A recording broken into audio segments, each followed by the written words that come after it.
The Fourtrax is back. Why can't anything be easy?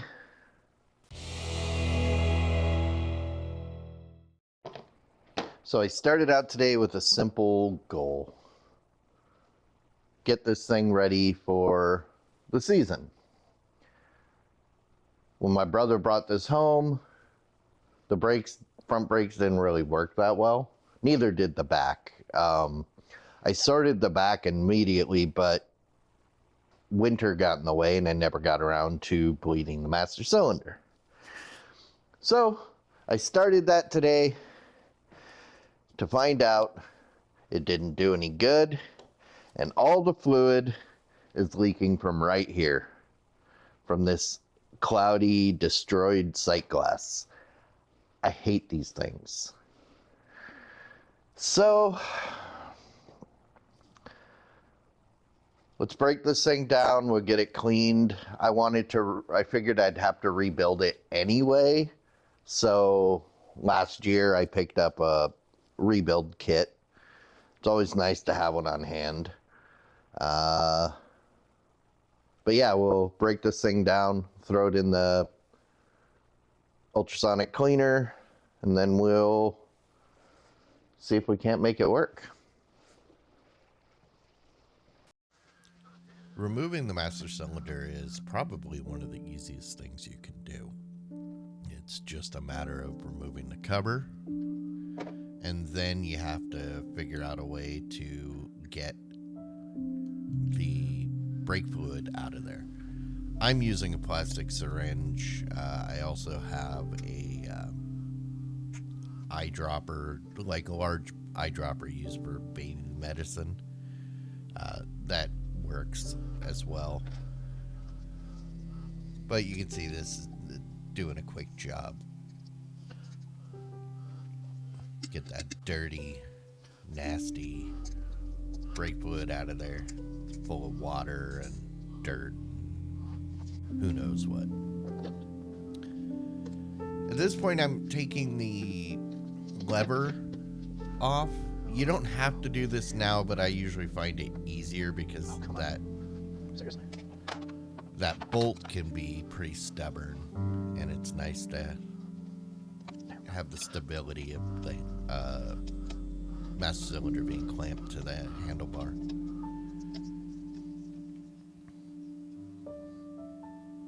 It just pops right off.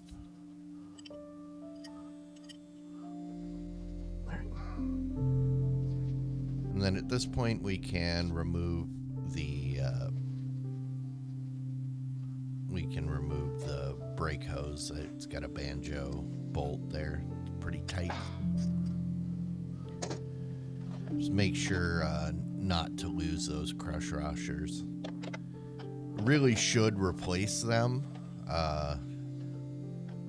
anytime they're removed, but I like to play it by ear. I just inspect it, and if they look worn out at all, I'll throw new ones on.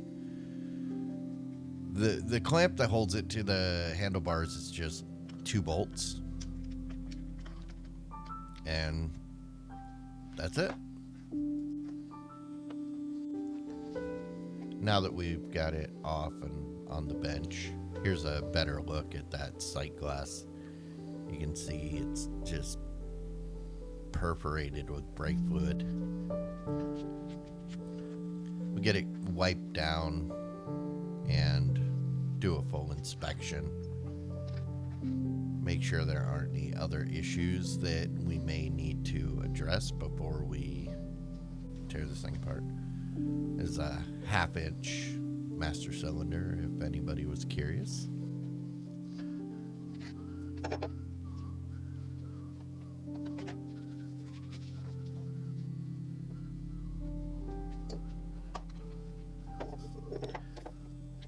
At this point, you gotta get that sight glass out of there. Really, the only way to get it out is to break it, pop it out.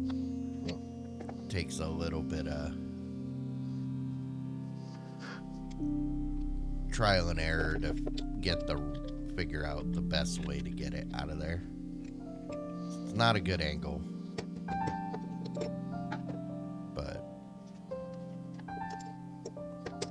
third time's a charm.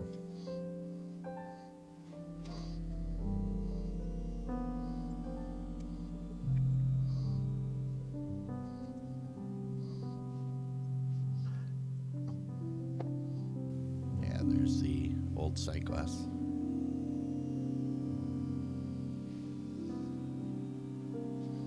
Now you notice only the lens has popped out at this point. There's still a metal ring in there that we need to get out, as well as the O-ring that sits behind it.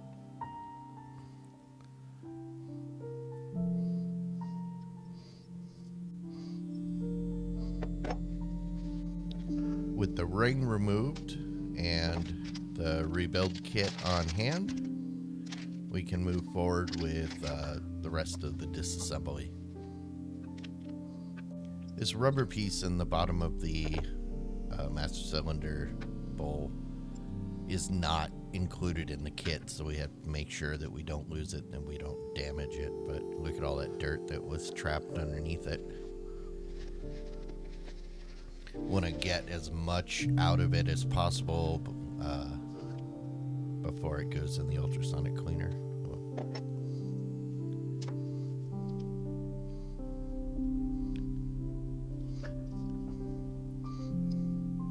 At this point, trying to get the snap ring loose that holds in the piston. Nope.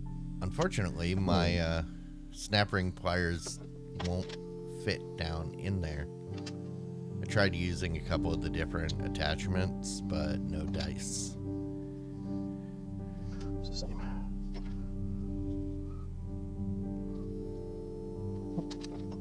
So, at this point, I gotta get creative.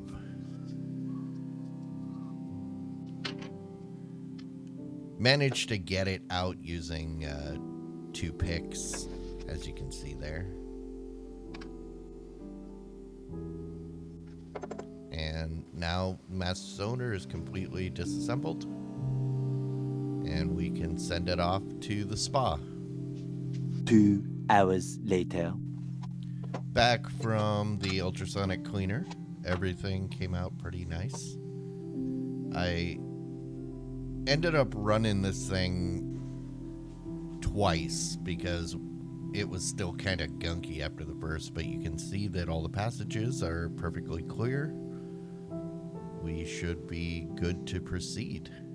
I'm just checking the inner bore. There was a little piece of gunk left, so I used a pick to lightly free that, being careful not to scratch the surface. I don't currently have a cylinder hone, so if I mess up that inner surface, piston won't seal correctly.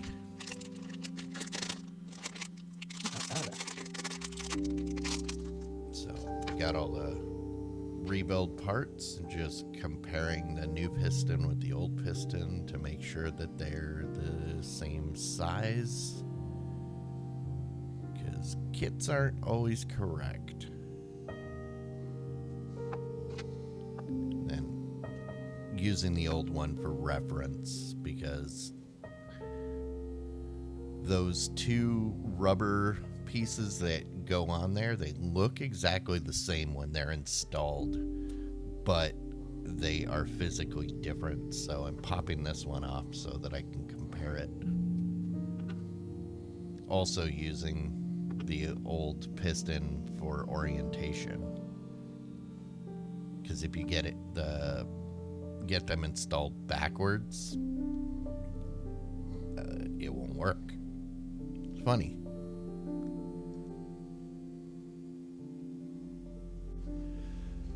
The new rubber O-rings were super difficult to get on there, so I ended up having to use spray lubrication. So I don't want that inside the master cylinder, so then I had to spend some time to clean it to make sure it was good. Now I'm taking a little bit of brake fluid and coating those so that they've got a good seal. and also help get that reinstalled. You gotta be careful that you don't force it and cause those seals to deform, because then they won't seal right. Now is where the nightmare began.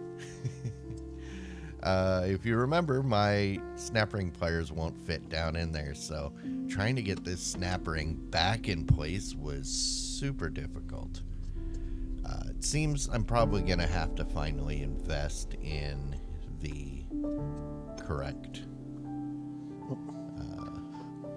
tool, but a little bit of persistence. Fucking hell. A little bit of persistence. I managed to get it back together. Use that 13 millimeter to drive it down in there. This is the outer boot that dust boot. It's okay to use a little bit of lubrication on there because it's doesn't come in contact with any of the brake fluid parts. This just keeps dirt out of from messing up the piston. Reinstall that little rubber dealy that I don't know what it is, but it's back where it goes.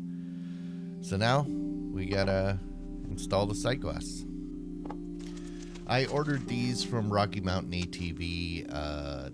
They're pretty much the only place I know that reproduces these. I'll put a link down in the description. With the new O-ring in place, I can press in the new glass by hand, trying to get it in as straight as possible. Found a 13 millimeter socket is about the right size to press it. It took forever to get this set up just right, because you have to drive the glass in perfectly straight. If it gets off by even the slightest bit, it will basically destroy it. I'm glad I bought two, because the first one didn't go quite so well, but I did manage to get it, taking my time. I think this took the longest out of everything I did today. With the master cylinder reinstalled, it's just a matter of filling it, and it's satisfying to see what that was supposed to look like. Luckily, since I didn't disconnect any of the lower parts, we just need to bleed the air out of the master cylinder and the upper part of the hose. So it's just really a matter of moving the lever back and forth to get the bubbles to come up, and then you shake that hose. And just repeat this until you stop seeing bubbles. Once the master cylinder is fully bled, I can move on to bleeding the rest of the system. I tried doing a reverse bleed to force all the air up, but it just wouldn't go, so I had to pivot and just do a traditional. You can see how nasty that fluid is that got pushed out.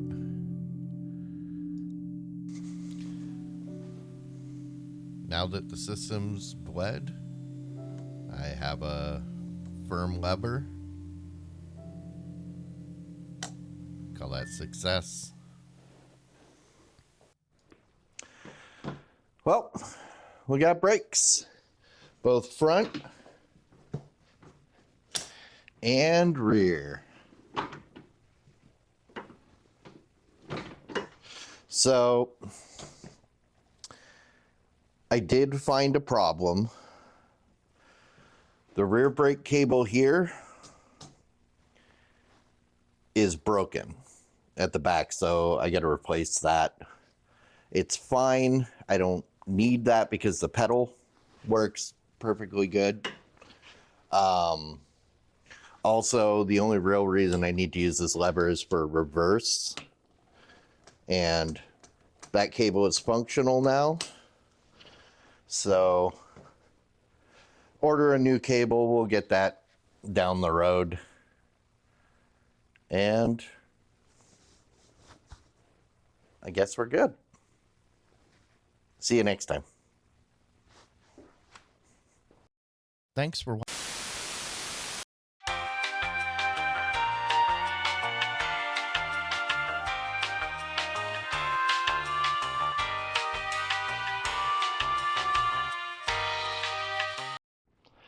Well, the plot thickens. This sat all winter. Fired up immediately. I wrote it in here. I fixed the brakes.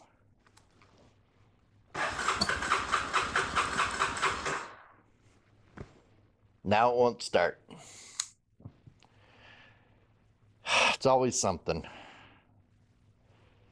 I guess I know what I'm doing next. Thanks for watching. I really appreciate it. Don't forget to like, share, and subscribe, as it'll really help my channel. Best part is, it's absolutely free. Also, ring that bell for notifications of new videos. There's a lot coming, and I'd hate for you to miss out.